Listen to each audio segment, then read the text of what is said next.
제가 이 기도에 대한 설교를 꼭 해야 되겠다는 마음을 가진 것은 작년 헵시바 1천을 외칠 때부터예요.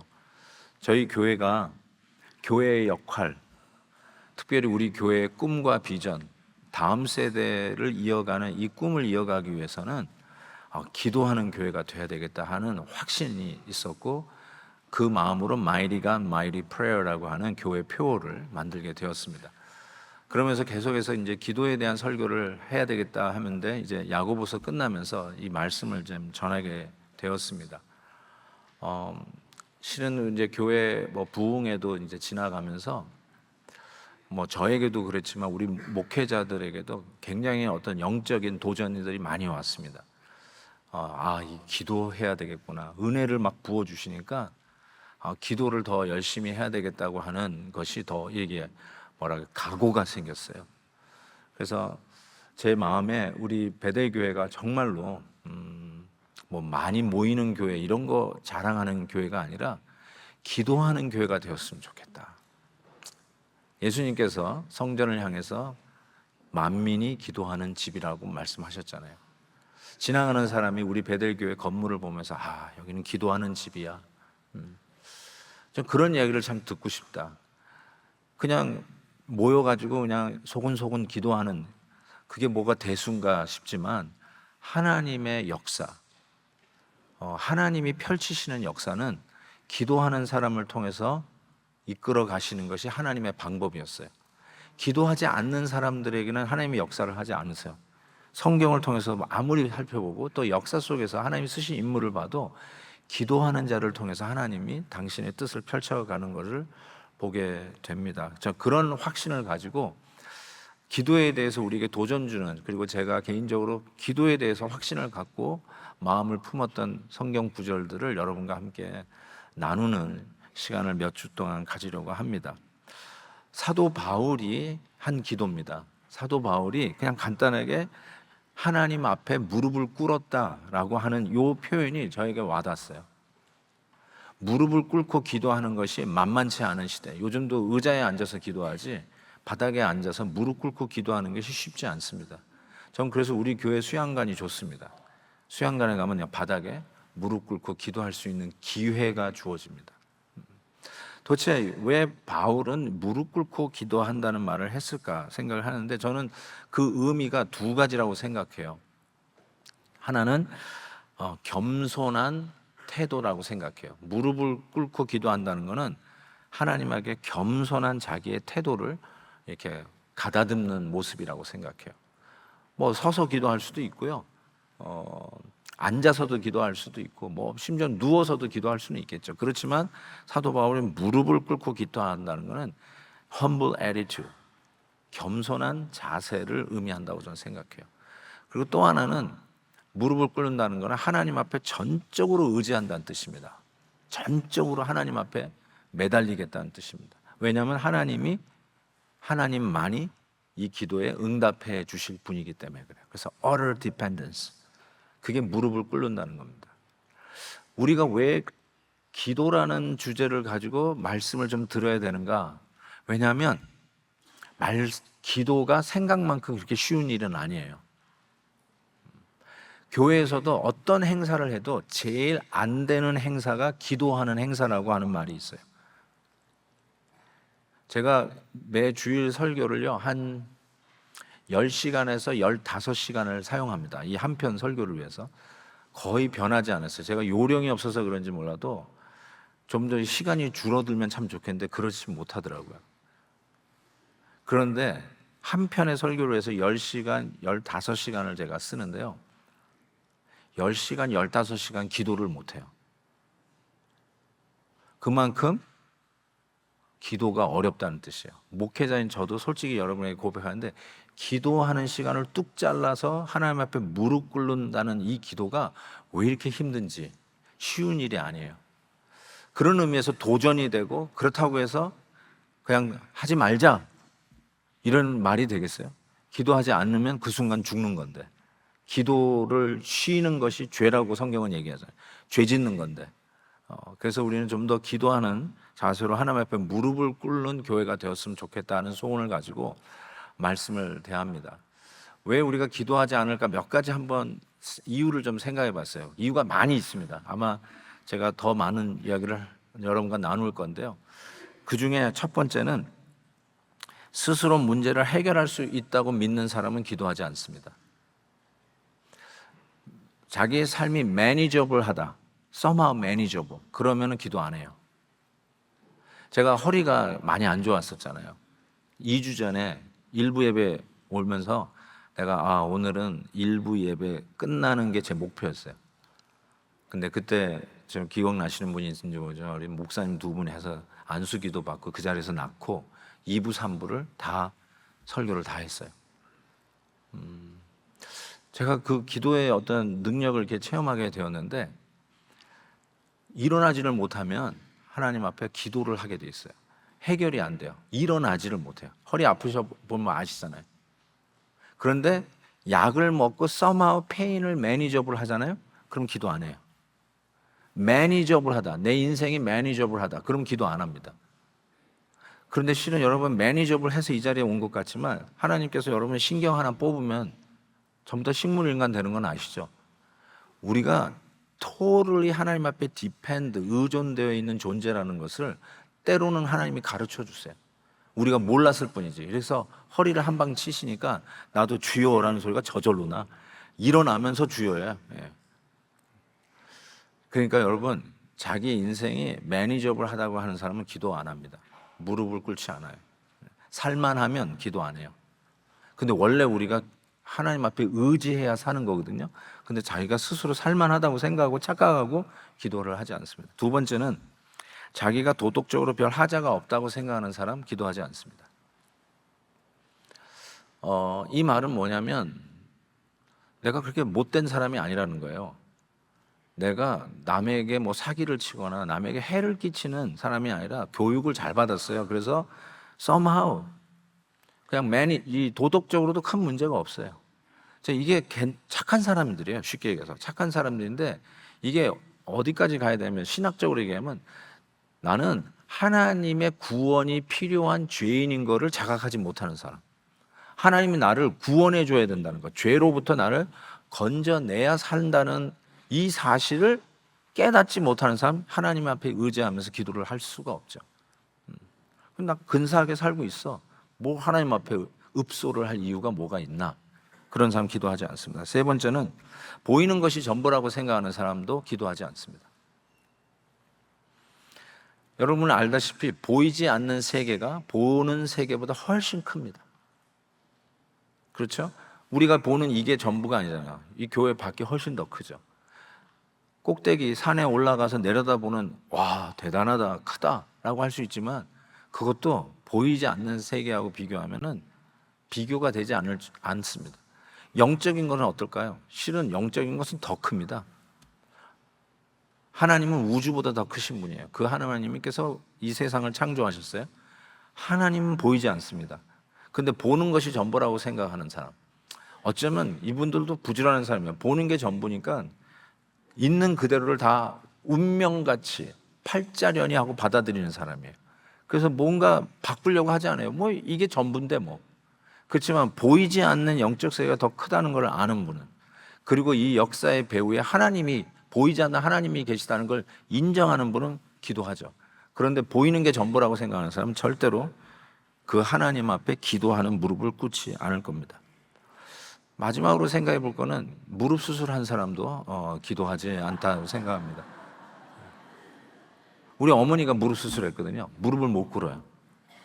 그러니까 육체적인 한계가 있는 분들 무릎 못 꿇어요. 그렇지만 아까도 얘기한 것처럼 무릎 꿇는다는 거는 몸 있는 그대로 무릎을 꿇을 수도 있지만 하나님을 향한 humble attitude, 마음의 무릎을 꿇고 기도하는 겸손한 기도는 드릴 수 있다라고 저는 생각합니다. 바로 이러한 걸 생각해 볼 때 사도 바울이 하나님 앞에 무릎을 꿇고 비노니, 무릎을 꿇고 기도하셨다고 해서 For this reason I kneel before the Father 하면서 기도를 시작하십니다. 사도 바울, 여러분 뭐 사진을 보신 적이 있을지 모르겠지만 사도 바울은 굉장히 왜소했다고 그래요. 그리고 그 사도 바울의 그 얼굴 모양을 표현한 거 보니까 양쪽 눈썹이 서로 닿았다 이렇게 돼 있어요. 눈썹이 일자라고 그럽니다. 그리고 대머리였대요. 뭐 대머리가 나쁜 건 아닌데 어쨌든 대머리였어요. 예, 저도 곧 대머리가 될 것 같아요. 어쨌든 그 다음에 그 다리가 이렇게, 이걸 무슨 다리라고 그러죠? 이렇게 다리가 휘었어요. 예? 옷다리라고 그래요. 오다리. 아, 동그랗다고 오다리라고 했어요. 자, 그러니까 볼품이 없는 사람이었어요. 요즘은 참 이게 본때가 나야 뭐 이렇게 그 사람 얘기라도 들어주는데, 쉽게 얘기해서 본때가 안 나는 사람이었어요. 근데 그 사람이 기독교 역사상 최고의 인물로 세계사에서는 꼽습니다. 유럽의 지도를 바꾼 사람이고, 기독교가 서진을 하게 되는 일에 혁혁한 공을 세웠고, 예수님 빼고 기독교 하나만 놓고 봤을 때 가장 공이 큰 사람을 누구를 꼽냐면 사도 바울을 꼽습니다. 세계 역사 인물에 나오는 게 사도 바울이에요. 성경책에만 나오는 게 아니라 세계 역사 인물에 기독교가 현재의 기독교가 되게 하게끔 한 가장 공이 많은 사람, 사도 바울. 그 사도 바울이 처음으로 유럽 땅을 밟아서 복음이 서진을 하기 시작했는데, 요번에 바로 그곳을 다니는 거예요. 그리스에서 사도 바울이 2차 전도 여행 때 유럽의 첫 교회, 빌립보 교회부터 시작해서 데살로니가 교회, 뭐 고린도 교회, 베레아 교회, 이곳을 다니게 되는데요. 정말 이 어마어마한 역사적인 현장에 이 놀라운 일들을 사도 바울이 어떻게 이걸 해냈겠냐는 거예요. 그 누구도 사도 바울이 그런 일을 할 것이라는 상상을 못했는데, 사도 바울이 이 엄청난 사명을 에베소서 3장에서 받아요. 그 전에 이러므로 내가 기도한다고 그랬는데, 이러므로가 뭐냐면 이 복음을 내가 위하여 일꾼이 되었다라고 이야기합니다. 근데 내가 누구냐? 지극히 작은 자보다 더 작은 내가 나 같은 사람이 뭘 어떻게 이런 일을 하겠나 했더니, 바로 하나님 앞에 받은 이 사명을 위해서 비밀의 경륜의 어떠한 것을 드러내기 위해서 하나님 앞에 무릎을 꿇었다는 거예요. 그걸 통해서 그 누구도 기대하지 못했던 엄청난 사건이 유럽을 복음화하는 이 일에 마게도니아 환상을 보고 유럽 땅을 밟아 첫 교회를 세우게 된 것이죠. 이거는 하나님만이 하실 수 있는 것이기 때문에 하나님 앞에 겸손히 무릎 꿇고 하나님을 전적으로 의지하는 기도를 드렸다고 할 수 있죠. 시편 127편에 여호와께서 집을 세우지 아니하시면 세우는 자의 수고가 헛되며, 믿으십니까? 집은 내가 짓는 건데 하나님이 집을 세워주셔야 내가 집을 짓는 수고가 헛되지 않대요. 또 성을 지켜주지 아니하시면, 지키는 거는 파수꾼이 잠을 안 자고 보초를 서야 지키는데, 아무리 우리가 잠을 안 자고 보초를 쓴다 하더라도 하나님이 이 성을 지켜주지 않으면 파수꾼이 잠을 안 자고 지킨다 해도 그것이 다 헛거다. 이거 믿으세요? 아무리 조심하게 운전을 해도 뒤에서 와서 박는데 어떡하겠어요? 하나님이 안 지켜주시면요, 아무리 조심스럽게 운전하고 바들바들 떨면서 운전을 해도 뒤에 와서 폭 받아버리고 옆에 와서 툭 받아버리는데 어쩌겠어요? 내가 가서 사고 안 내는 거는 기도하면서 하겠는데, 남이 와서 들이박는데 그거 어떡하겠어요? 진짜 하나님이 안 지켜주시면 안 되더라고요. 집을 짓는 것도 목수가 집을 짓는 것 같은데 아니더라고요. 하나님이 집을 지어주셔야 돼요. 짓다가 하나님이 한번 흔들어 보시면 짓다가 무너지더라고요. 그러니까 아무리 우리가 수고를 해도 하나님이 안 해주시면 안 되는 걸 알기 때문에 utter dependency, 하나님 앞에 전적으로 의지해야만 가능하기 때문에, 그래서 하나님 앞에 무릎을 꿇는다는 거예요. We need to kneel before our God. 하나님 앞에 무릎을 꿇는 이유가 바로 그거라는 거죠. 그래서 사도 바울이 이 엄청난 사명을 받고 하나님 앞에 무릎 꿇고 기도하지 않을 수가 없었다. 그렇다면 저와 여러분도 마땅히 그 하나님 앞에 무릎 꿇고 기도해야 된다라고 하는 그 마땅한 사실을, 당위성을 저는 아무리 강조해도 지나침이 없다고 생각합니다. 자, 하나님 앞에 어떻게 기도하는가 한번 힌트를, 짧은 구절이지만 배울 수 있습니다. 첫 번째로는 하늘과 땅의 하나님께 기도했다고 했어요. 하늘과 땅의 하나님. 하늘과 땅을 지으신 하나님이라는 뜻도 되겠죠. 그렇지만 이 말은 모든 것이 다 하나님이 지으신 거라는 뜻일 거예요. 한라산에서 백두산까지, 머리부터 발끝까지 그런 뜻이에요. 하늘과 땅의 모든 것이 다 하나님의 것이라는 거죠. 이 모든 것이. 아이들에게 이런 거 한번 물어보신 적 있어요? 아빠 얼만큼 사랑해? 엄마 얼만큼 사랑해? 그러면 똑똑한 애들은 이렇게 얘기합니다. 하늘만큼 땅만큼. 안 물어보셨구나. 무섭죠? 무슨 답이 나올지.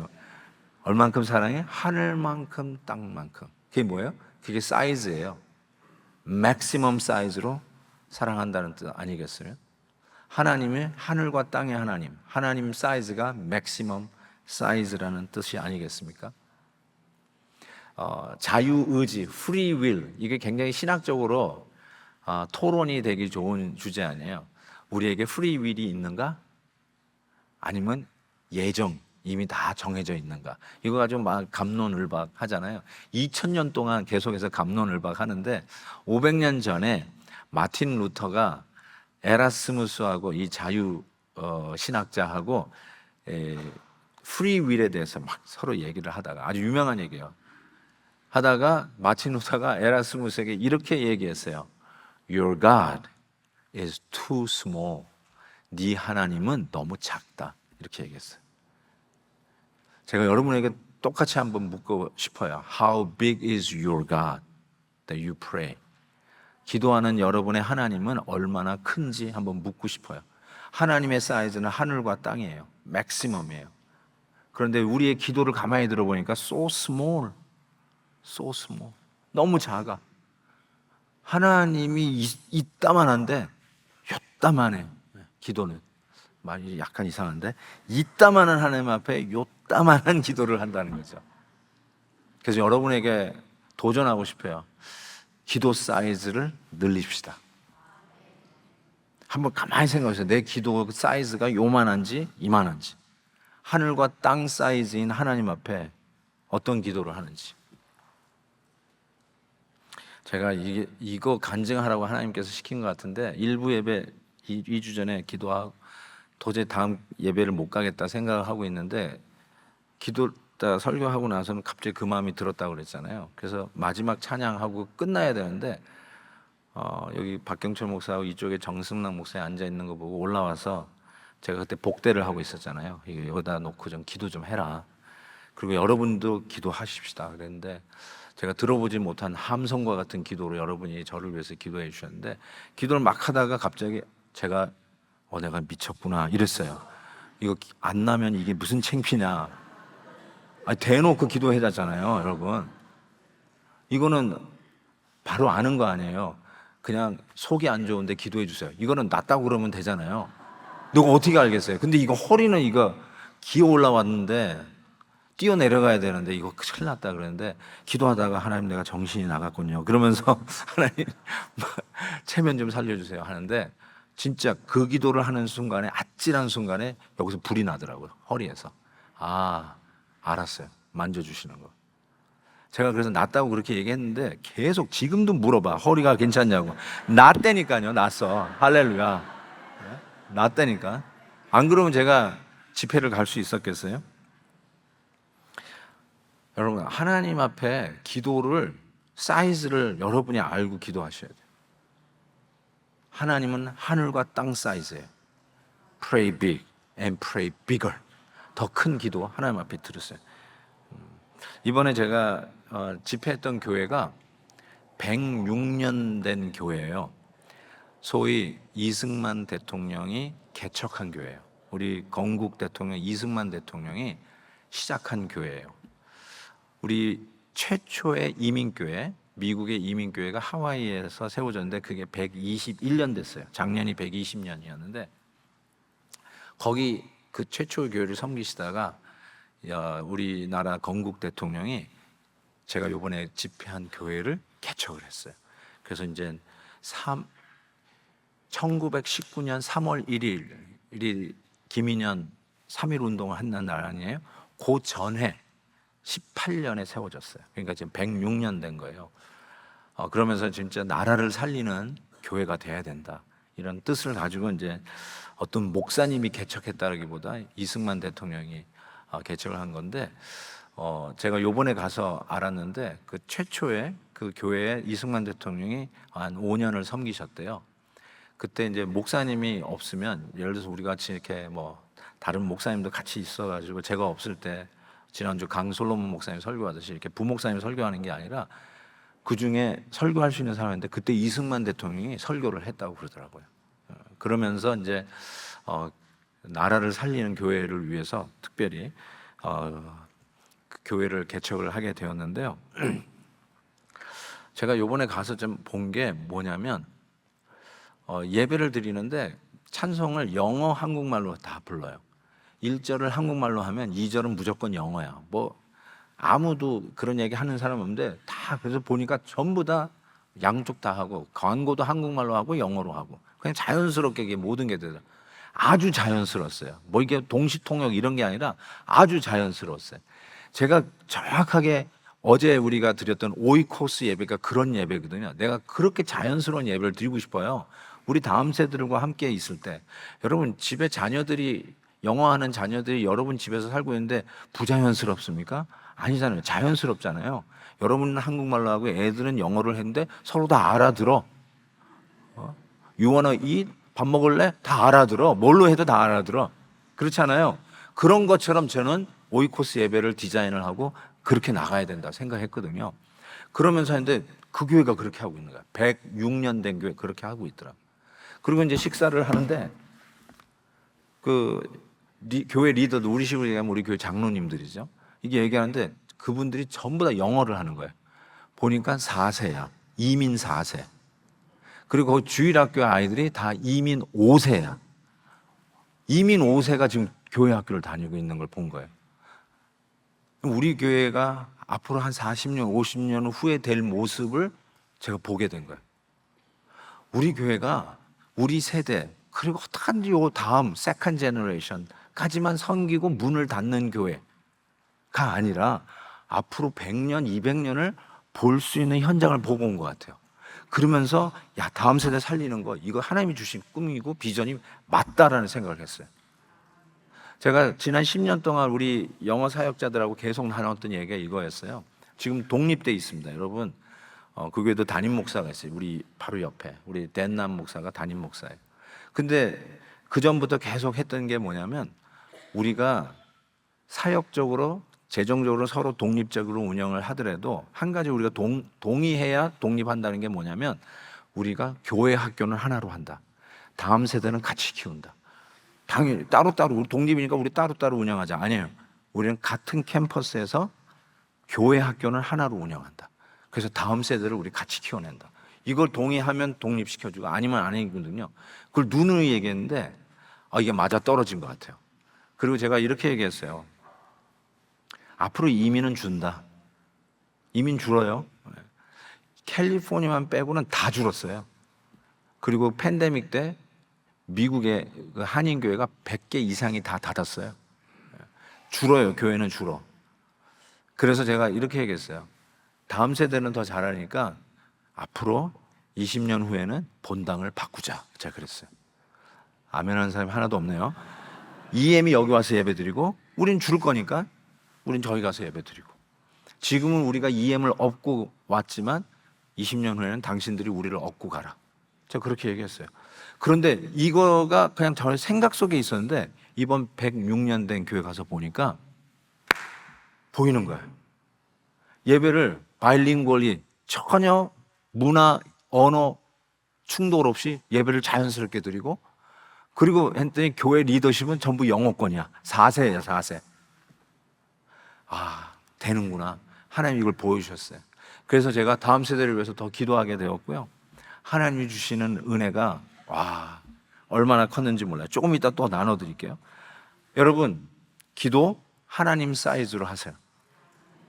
하나님 사이즈로 하세요. 이거는 안 될 것 같은데 그건 that's your size. 이거는 감히 뭐 이런 걸 되지도 않을 거 가지고 기도해. That's your size. 근데 pray as big as God. 하나님 사이즈로 기도하세요. 하나님은 하늘과 땅 maximize 가장 크신 하나님이세요. 그 하나님 앞에 기도를 하세요. 기도를 스트레치 하세요. 누군가 여러분에게 Your God is too small. 여러분 여러분의 하나님이 작은 게 아니에요. 여러분이 기도가 작은 거예요. 하나님 앞에 이렇게 기도하시기를 주의 이름으로 축복합니다. 네. 우리 교회에 100년, 200년 후를 위해서 기도하세요. 그렇게 이루어질 것을 믿습니다. 두 번째로는 이렇게 기도했어요. 각 족속에게 이름을 주시는 하나님 앞에 사도 바울이 기도했어요. 이게 뭐지? 왜 각 족속에 이름을 주시는 하나님이라고 그럴까? 원래 하나님께서 이름을 지어주시는 하나님이었어요. 낮과 밤 하나님이 이름을 지었어요. 창세기 1장 5절 보세요. 하나님이 빛을 낮이라 부르시고 어둠을 밤이라 부르시니라. 하나님이 이름을 지셨어요. 그리고 그것을 만물의 영장이라고 하는 인간 아담에게 모든 각 생물을 종류 따라 이름을 짓도록 그 이름 짓는 일을 부여하셨어요. 이게 뭘 의미할까요? 이름 짓는 게. 이름 짓는다는 거는 뭐냐면 그것이 하나님 거라는 뜻이에요. It's mine 이라는 거예요. 이름을 적는다는 거는 내 거라는 뜻이에요. 여러분 자녀들 이렇게 애를 낳으면 누가 이름을 짓습니까? 되게 아버지 아니면 할아버지가 짓지 않나요? 아니면 목사님이죠. 저도 이름 되게 많이 지었던 것 같아요. 성도님들이 목사님 이름 좀 지어달라고 그래서 하는데 아무에게나 지나가는 사람에게 이름 지어달라고 하지 않습니다. 소중한 사람에게 이름을 지어달라고 그래요. 그게 뭐냐면 어떤 소유를 얘기해요. 아주 소중한 사람들의 의미를 얘기해요. 하나님께서 이름을 붙인 거예요. 다 하나님 거라는 뜻이에요. 연애하는 사람들끼리 남들이 안 부르는 이름, 별명을 부르는 경향이 있대요. 되게 꿀이라고 부르죠. 하이 꿀, 하이 꿀, 허니 이렇게 부르는데 그게 무슨 의미냐면 당신은 내 거라는 뜻이에요. 다른 사람들이 다 부르는 이름으로 부르는 게 아니라 우리끼리만 부르는 이름으로 You're mine, I'm yours. 그래서 어떤 소유를 나타낸다. 이름을 짓는 것이. 자, 그렇다면 하나님께서 이름을 다 각 족속에게 이름을 주셨다는 말은 이 모든 족속이 다 하나님 거라는 거예요. 흑인, 백인, 동양인, 인디안, 아프리카인 전부 다 하나님께서 그 족속들을 다 이름을 주셨어요. 다 하나님 거예요. 그 어느 누가 우열이 있는 게 아니라 차별이 있는 게 아니라 모두가 하나님 앞에서 평등하다는 것을 이야기를 합니다. 당연하죠. 우리 한국 사람끼리가 더 편하죠. 편하죠. 그건 이해가 돼요. 그렇지만 그렇다고 해서 한국 사람 아닌 사람이 우리보다 열등한 존재는 아니잖아요. 하나님께서 모든 족속에게 이름을 주셨기 때문에 모든 족속이 다 평등하고 하나님의 자녀라는 것을 우리는 알게 돼요. 그 하나님 앞에 기도한다는 거야. 모든 족속을 똑같이 이름을 지어주신 그 하나님 앞에 기도한다는 거예요. 이것이 굉장히 혁명적인 생각이라는 걸 이번에 알게 됐어요. 제가 이번에 영화 두 편을 봤는데 하나는 서울의 봄이라는 영화를 봤어요. 온 디맨드에 이렇게 이 영화가 떠 있더라고요. 그 다음에 또 하나는 우리 장로님이 우리 부목사님들 전부 같이 보라고 해가지고 티켓을 아예 사주셔가지고 건국 전쟁을 이번에 제가 하와이 가기 전에 그걸 보고 우리 목사님들이랑 다 같이 봤어요. 제가 그걸 보면서 참 여러 가지 많은 생각을 했어요. 우리 건국 대통령 이승만 대통령에 대해서 내가 몰랐던 걸 참 많이 알게 됐어요. 모든 두 영화를 봤는데 둘 다 제가 동의 못하는 부분도 있었어요. 제 솔직한 제 이야기를 말씀드립니다. 그럼에도 불구하고 내가 잘못 알고 있는 것, 그래서 책을 좀 읽기 시작했어요. 근데 제가 그 영화를 보자마자 어디 갔어요? 이승만 대통령이 개척한 교회를 가서 집회를 했잖아요. 갔더니 책이 있더라고요. 이승만 대통령이 한 책. 그래서 그거를 달라고 그래가지고 호텔에서 그 책을 다 읽었습니다. 그러면서 참 많은 것을 이렇게 깨닫게 됐어요. 저는 조선 왕조에서 자유민주주의, 국회, 의회 정치를 하는 우리나라로 이 변화하는 과정은 아무리 생각해도 인간적으로 해석이 안 되는 일들이 우리나라에게 일어난 것이 분명하다.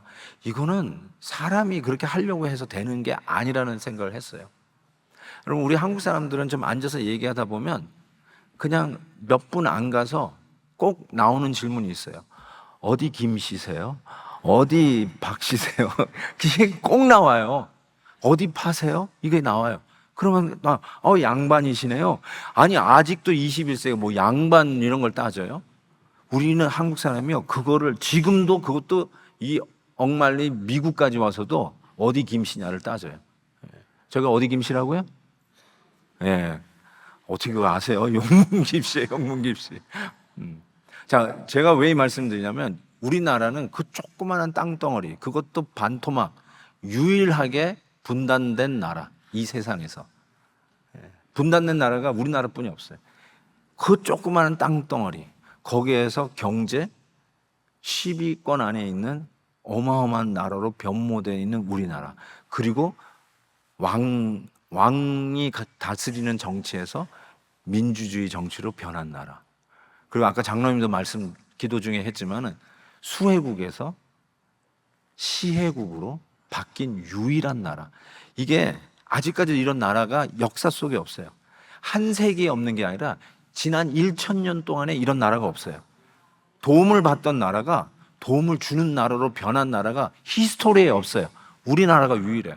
이런 일들이 우리나라에게 벌어졌다니까요. 지금 그 조그만 땅덩어리에서 고향이 어디냐, 파가 어디냐, 이걸 따지는 참 희한한 나라. 그것도 미국까지 와서도 너는 좌냐 우냐를 따지는 희한한 이런 민족성을 가진 우리나라가 민주주의 나라가 되었다? 이거는 상상을 초월하기 힘들더라고요. 이거는 하나님이 개입하신 일이라는 생각이 확실하게 들었어요. 그냥 여러분 그냥 순수하게 들으세요. 제가 이번에 영화를 보고 책을 읽고 그리고 해픈 투비 이승만 대통령이 개척한 교회 가서 106년 된 교회 가서 부흥회를 하면서 깨닫게 된 거예요. 그 책을 보니까 이승만 대통령이 고등학교를 배제학당을 나왔어요. 배제고등학교. 배제고등학교 나온 분이 계세요? 거기서 서재필을 만나요. 서재필은 어떤 사람이냐면, 제가 필라델피아가 고향이잖아요. 필라델피아 맨날 할 때 서재필 기념관이 필라델피아에 있다니까요. 야, 서재필 훌륭한 분이구나. 그러기만 했지 이승만 대통령의 왜 기념관은 없지? 그런 생각을 해본 적이 없어. 이번에 영화를 보고 이그노어 됐구나. 이게 좀 지워졌구나. 이런 걸 좀 알게 되었어요. 그러면서 했는데 책을 보니까 배제학당에서 배웠어요. 배제학당이요, 우리나라 첫 선교사 아펜셀러 선교사가 세운 학교예요. 그 학교가 어떤 학교냐면 우리 교회가 베델 클래시컬 아카데미예요. 고정교육을 하는 학교를 세웠어요. 그냥 기독교 학교가 아니에요, 여러분. 그냥 기독교 학교가 아니라 고정교육을 하는 기독교 학교를 우리 교회가 세웠잖아요. 그런데 배제학당이 고정교육 학교예요. 그리고 아펜셀러가 미국에서 고정교육으로 훈련받은 사람이에요. 그래서 한국에서 고정교육하는 배제학당을 했는데, 그게 뭐가 다른 거냐면요, 토론이 강해요. 서로 디스커션 하면서 어떤 자유민주주의 국가론을 확립하기 위한 논리 정연하게 서로 토론하면서 이렇게 하나의 뜻을 세워요. 그래서 확실한 국가관을 그때서부터 배워요.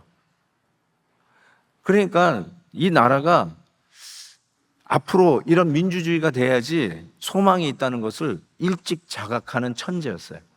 그걸 알게 되었어요. 그러다가 그런 걸 하다 보니까 역적이라는 그런 누명을 쓰고 한성 감옥에 가게 되는데, 그 감옥 안에는 사회의 비리, 사회의 그런 이런 문제아들이 있는 것이 아니라 바로 이러한 성각자들이 다 감옥에 와 있었던 거죠. 그런 사람들을 이 선교사가 후원을 해서 옥바지를 해가지고 성경을 읽으면서, 그리고 영어 사전을 만들어가면서 이승만 대통령이 기독교를 받아들이고 크리스천이 됩니다. 그리고 전도를 해요. 그래서 그 한성 감옥에 있는 사람 다 전도를 해요. 영화에도 나오죠.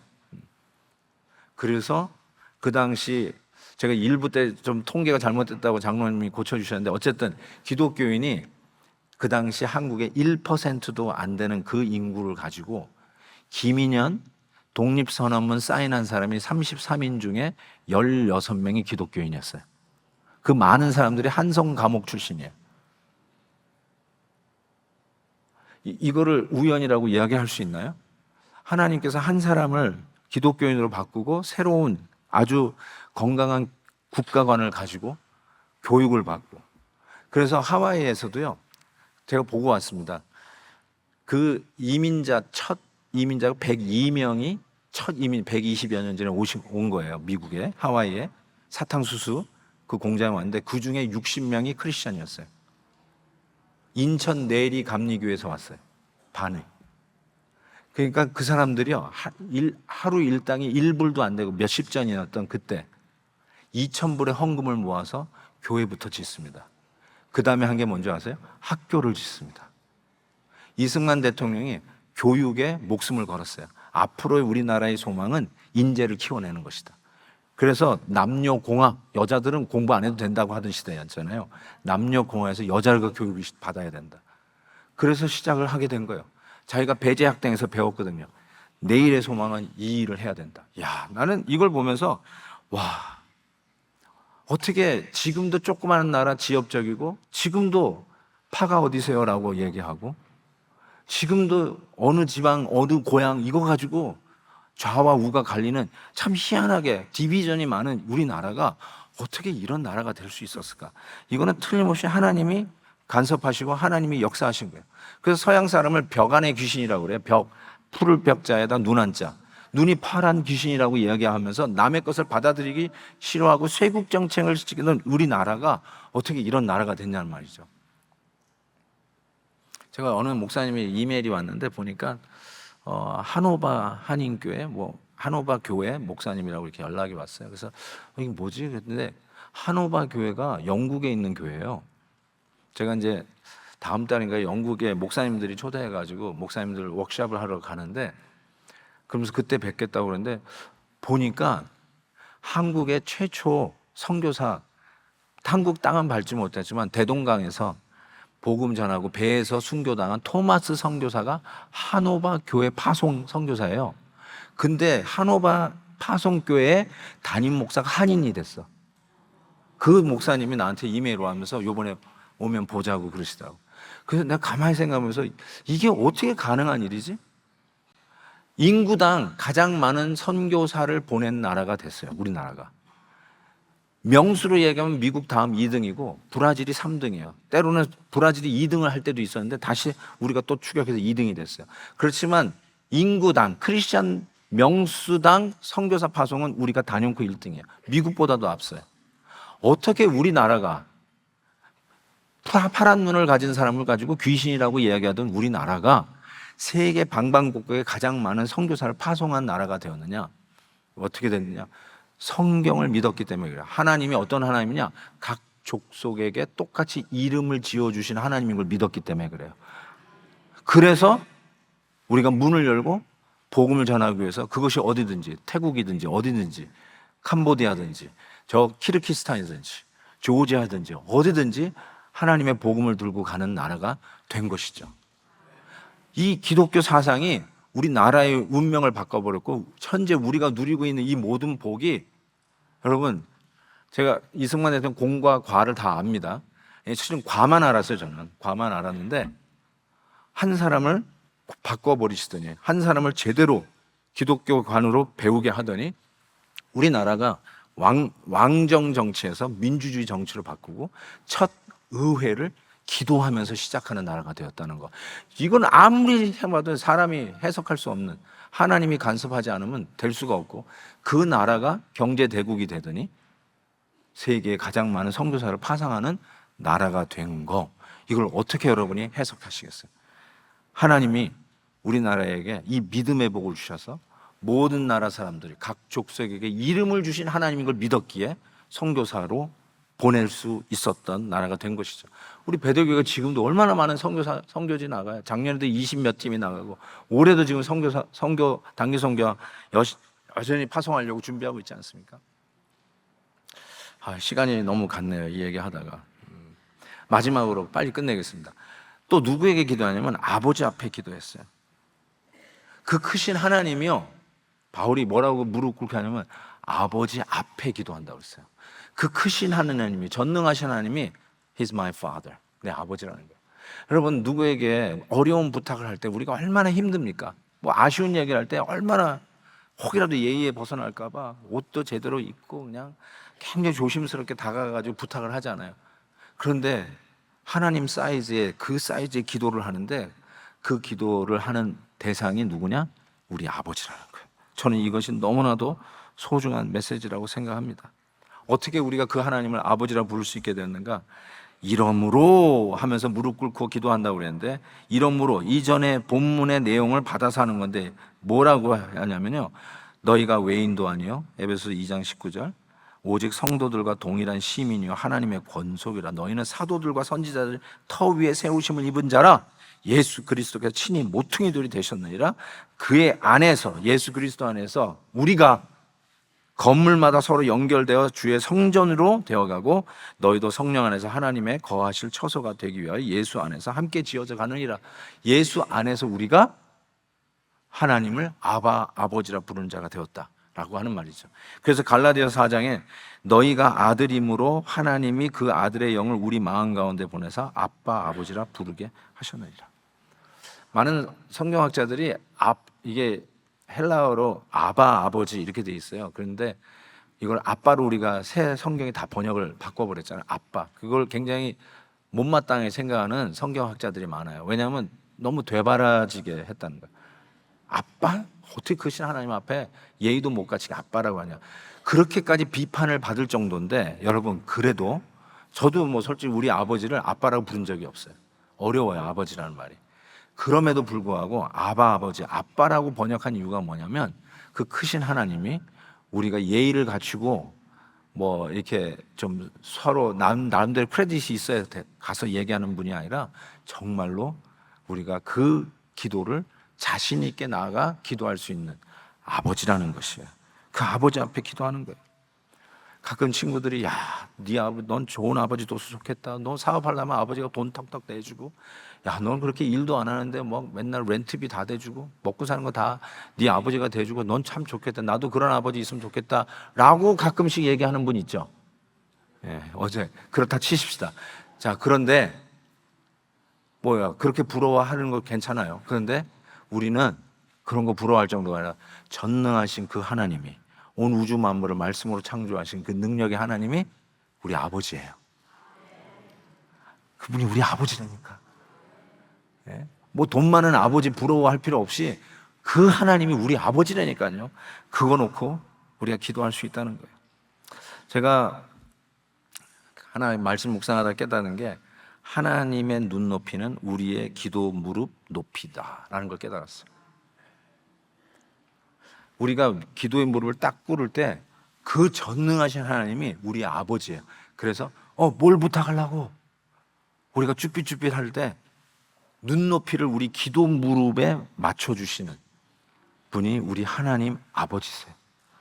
예수님께서 기도할 때 이렇게 기도하셨어요. 눈을 들어 하늘을 우러러 이르시되.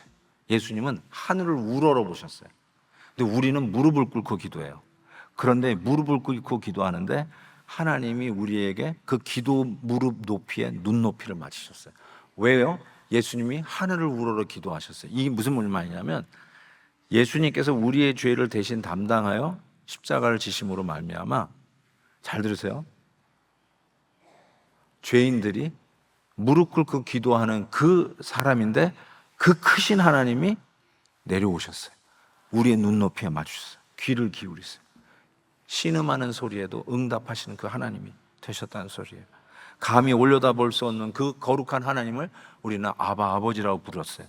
예수님이 우리의 죄를 대신 담당하셔서 십자가에 못 박혀 죽으심으로 우러러 바라봐야 하는 그 주님께서 우리에게 하나님의 눈높이로 무릎을 꿇게 하셔서 우리의 기도를 듣게 하시고, 우리의 기도에 관심을 갖게 하시고, 우리의 기도가 하나님 사이즈에 비하지라도 하나님한테 무슨 사이즈가 있어요? 하나님 앞에 능치 못할 일이 뭐가 있어요? 하나님 앞에 무슨 원더 능치 못할 일이 있겠어요? 그 하나님께서 응답해 주시는 것을 믿습니다. 그래서 우리 교회 올해의 표어는 Mighty God, 우리 교회의 표어는 Mighty God, Mighty Prayer임을 분명히 믿습니다. 우리의 기도 무릎에 당신의 눈높이를 맞추시는 우리 하나님 앞에 크게, 넓게, big, huge, bigger 기도를 드리는 저와 여러분 될 수 있기를 주의 이름으로 축복합니다.